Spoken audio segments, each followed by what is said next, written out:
یہ کہانی ہے پاکستان کی تاریخ کے سب سے خوفناک قاتل کی، جس کے بارے میں جان کر آپ کو رات کو نیند نہیں آئے گی۔ جاوید اقبال، ایک درندہ، ایک وحشی اور ایک ایسا نام جو آج بھی خوف کی علامت ہے۔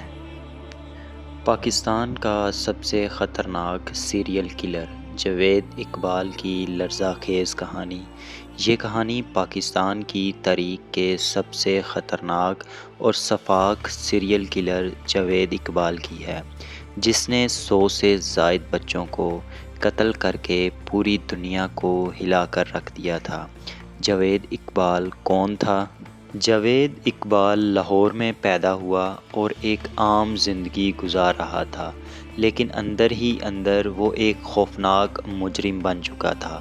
1998 سے لے کر 1999 کے دوران اس نے 100 معصوم بچوں کو اغوا کیا، ان پر تشدد کیا اور پھر انہیں بے رحمی سے قتل کر دیا۔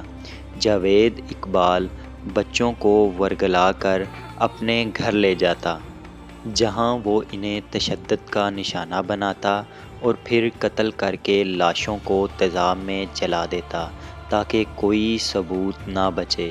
جاوید اقبال کیسے پکڑا گیا؟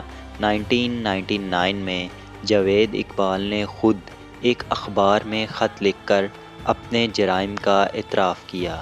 جب پولیس نے اس کے گھر پر چھاپہ مارا تو وہاں بچوں کے کپڑے، ان کی تصویریں اور قتل کے شواہدات موجود تھے۔ عدالت نے اسے 100 مرتبہ سزائے موت دینے کا حکم سنایا اور جج نے کہا کہ اسے اسی طرح مارا جائے جیسے اس نے بچوں کو مارا تھا، لیکن سزا پر عمل ہونے سے پہلے ہی جاوید اقبال جیل میں مردہ پایا گیا۔